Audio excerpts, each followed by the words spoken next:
Pour insérer les contenus d'une page, Website X5 vous met à disposition une grille et une liste d'objets.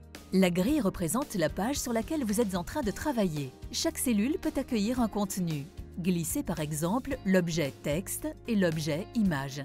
Vous pouvez bien évidemment obtenir des mises en page plus raffinées.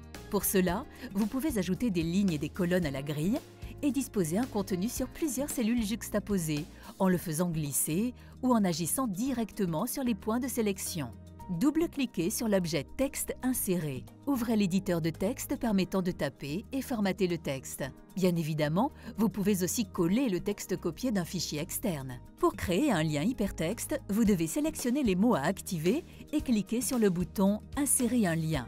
Nous pouvons choisir entre différents types d'actions. Choisissez d'afficher une image dans une fenêtre superposée par rapport à la page. Sélectionnez le fichier graphique et insérez un texte en tant que légende. Vous créez l'infobulle associée au lien en définissant le texte et l'image qui sont à afficher.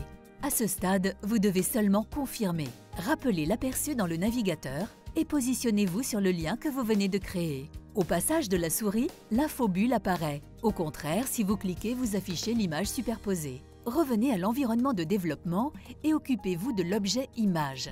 Double-cliquez sur l'objet image que vous avez inséré dans la grille de mise en page et importez le fichier que vous voulez utiliser. Vous pouvez utiliser une photo haute résolution. Website X5 enregistrera automatiquement une copie optimisée pour la publication sur le web. Cliquez sur le bouton « Modifier » pour ouvrir l'éditeur graphique et travailler sur l'image. Vous disposez de toutes les fonctions pour couper et tourner l'image, mais vous pouvez aussi faire davantage. Par exemple, vous pouvez ajouter un filtre, la protéger contre la copie en ajoutant un filigrane, l'enrichir en appliquant un masque, la compléter avec un cadre parmi ceux proposés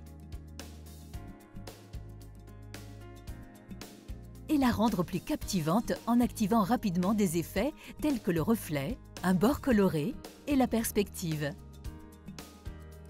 Avec la même simplicité, vous pouvez régler le zoom sur l'image et activer la protection pour éviter qu'elle puisse être facilement copiée. On peut aussi prévoir un effet au passage de la souris, comme par exemple la rotation de l'image, en choisissant parmi ceux qui sont disponibles. Validez tout et cliquez sur « Aperçu ». Voilà que votre page commence à prendre forme avec l'image qui présente tous les effets définis.